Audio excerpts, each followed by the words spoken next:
The importance of science cannot be overstated. The warm building I am in, the computer I am typing on, the light in the darkness, the food in the refrigerator, the clothes in the dryer, the car I drove to the doctor's office, the doctor herself, the TV across the room, the clock on the wall, the stove in the kitchen, and almost everything else, is a direct result of science. Without science, we would still have a very hard time living past our 30s, if that long. Without science, we would still be shivering in the dark, afraid of almost everything around us. Because the cure for fear is understanding, and the path to understanding is science. Science is not perfection. It never has been. It is the pursuit of knowledge.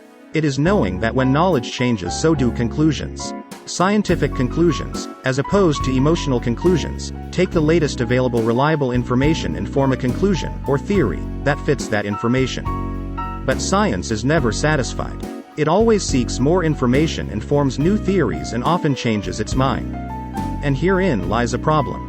One of the biggest reasons people reject science, or scientific advice, is that what they were told is true today might not be the same as what they were told yesterday, and will almost certainly be different than what they will be told tomorrow. That is the message that must be shared. Changing conclusions is the nature of science. It is not a failure, but rather a strength of science and scientific thought.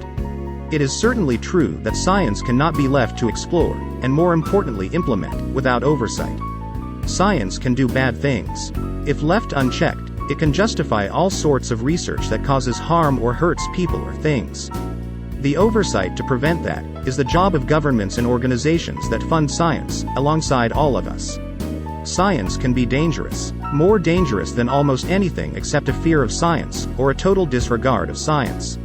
Science should not be followed blindly, certainly, but it should always be pursued.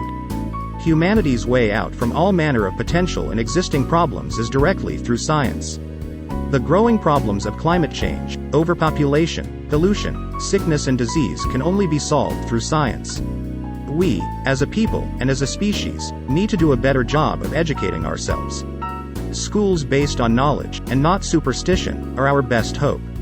If you find comfort in it, then let faith guide your personal life, but society should make decisions based on science rather than superstition or religious faith. Ignorance struggles against education. Thinking is the antidote, and hate struggles against it.